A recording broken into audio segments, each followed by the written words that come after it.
Pen walked into her room and over to her dresser. It wasn't made for humans, but she had so few clothes that she didn't need much space anyway. She didn't open the drawers, though. Instead, she knelt down and reached for the item stuffed under the dresser. The thin plastic bag crinkled as she grabbed it and moved over to her bed. She evaluated her dress grays. They were creased in more places than where they were folded, but she'd expected that. She hadn't cared to treat them well at all and only kept them because she could never manage to just toss them in a trash can. Pen pulled the plastic sheath off and unfolded them. They were simple but elegant and still had her medals pinned from her last ceremony. They jingled quietly as she laid the uniform out on her bed. "When was the last time I wore you?" she mumbled. It must have been Samir's silver star pinning. He probably had one or two more by now. She hadn't asked about that when they chatted. Her focus came back to her dress uniform and she undressed quickly. It was a quick and practiced series of movements that had her looking far more professional than she had in some time. Formal wasn't her style by a long shot, but she admired the clean and crisp air her reflection struck. Without looking away, her hand picked up the beret and pulled it onto her head. The breather wasn't easily overlooked, but didn't clash too much with the idea of professionalism that the formal dress was supposed to present. It was at least gray on gray. After her final inspection, she turned and made her way off the ship. Open air and unmanned transports waited outside the landing bay. She stepped onto one, which jostled slightly as it accounted for her size, and sat down. She couldn't help but feel like an adult in a kiddie pool, but a buzzing voice grabbed her attention. "Please state destination."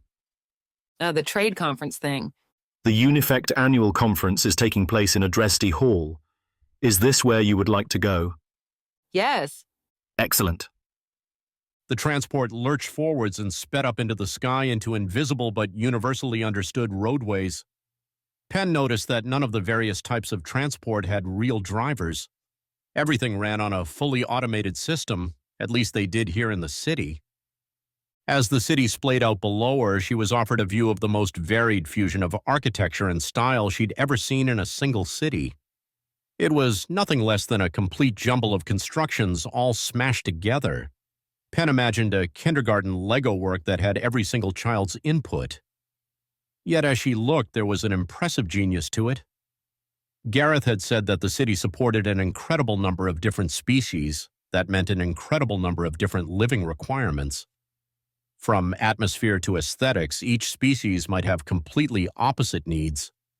As she looked, she noticed that this chaotic fusion of architecture was in fact a marvel of engineering that successfully allowed people with completely incompatible living requirements to live side by side. Hey, Car, a voice thing. You may call me Pat A.K. And yes, I can answer any questions an alien guest might have about our fine city. How long did it take to build this whole place? The initial settling and terraforming was conducted by Velan colonists 900 years ago and took 80 years to complete. But I assume your question refers to the current and wildly different state the city is in today. What you see is a work that began only 40 years after the Velan settling, when Ossian and Corval relations improved to a point where the desire for a metropolitan community was put forward. From that point, every Federation member state, if requested, has been allowed to add their own living space to the city. To date, that number has reached 118, with the latest being the Mari, a vaporous avian species who simply flew one of their already built cities into the airspace above. Where is it? She looked up and around. The large cloud formation to your east obscures a rather dashing stone polis. Would you like to tour it, miss? I can reroute. What Penn thought to be an incoming storm front was apparently the newest addition to this place. She watched it for a moment and did notice that its movement was very unlike any naturally occurring weather pattern she knew of. Once or twice she even managed to catch the sharp, dark edge of something poking out from one corner or another. Miss? No, maybe another time. Very well. She rested her head in a hand and watched the city as Patake continued silently. They flew over a bulbous dome-like structure that was filled with a sea-green liquid. Something about the way it moved and how obscured objects moved about within it told her it wasn't liquid water. Various ancillary spheres connected to the main dome filled and emptied with that green liquid as transports entered and exited. More odd buildings and fabricated habitats passed by before she saw what she assumed was her destination. A tall high-rise stood like a spear, climbing well above the other buildings that connected to it at its base. At its top was a wide railless walkway where transports could dock. On either side, stairs led down and into the lower floors, while one stairway in its center led up to a palatial marble or marble-looking building. A few fellow latecomers were making their way up. There were a few other high-climbing buildings around, but none of them reached quite as high. Penn couldn't help but think the place was a sniper's dream. Any one of the shorter buildings would make an excellent position. Anyone on a walkway would be clearly silhouetted by the sky behind them. Ma'am, we have arrived. Thank you. What's the fare? I'm afraid I don't understand. The ride. What do I owe you? Transport is free of charge, ma'am. Naturally. Oh, well, thank you for the ride then. She stepped off as she realized that she had just thanked an inanimate object not once but twice. Her embarrassment was at least singular, though, as there was no one else nearby. Free rides, huh? Could get used to that. She muttered as she walked up the stairs. A cordoned-off walkway at the top of the stairs led her to a small individual in a chair. Not that it was easy to tell, but they looked utterly bored. That is until Penn walked forward. Oh, hello, part of the human trade delegation? No, security officer of the Blue Nebula, Penelope Astor, Captain Daig, and First Officer Gareth should have preceded me. Yes, let me see here. Nebula, crew complement, security. He held up a data pad and looked between it and her. Well, there's no question there. Needless to say, there are no weapons of any kind allowed inside. It's only because I have to ask everyone. It not because you're... Not unless you count one of these pins. She said, fiddling with a medal. 3 large eyes looked back at her. That was a joke. I don't.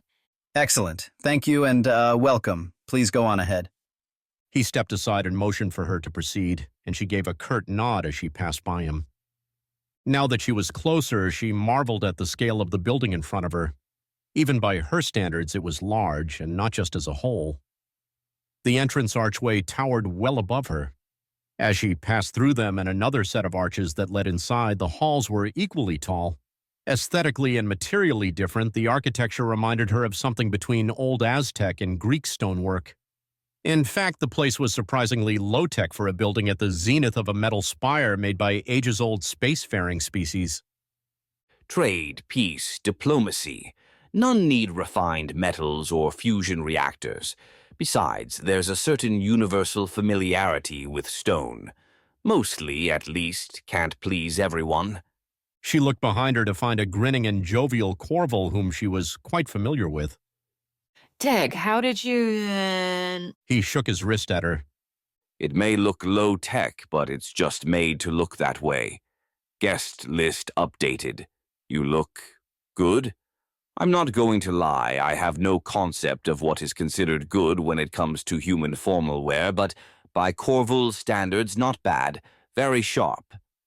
She chuckled. Thanks. There are delegation offices that follow this hallway all the way around, but the event is being held at the center. Come on. He led her down the curving hallway until another tall archway opened to a wide-open ballroom where she almost verbalized her surprise. Good Lord. Ha! More different species than you've ever seen in one place, huh?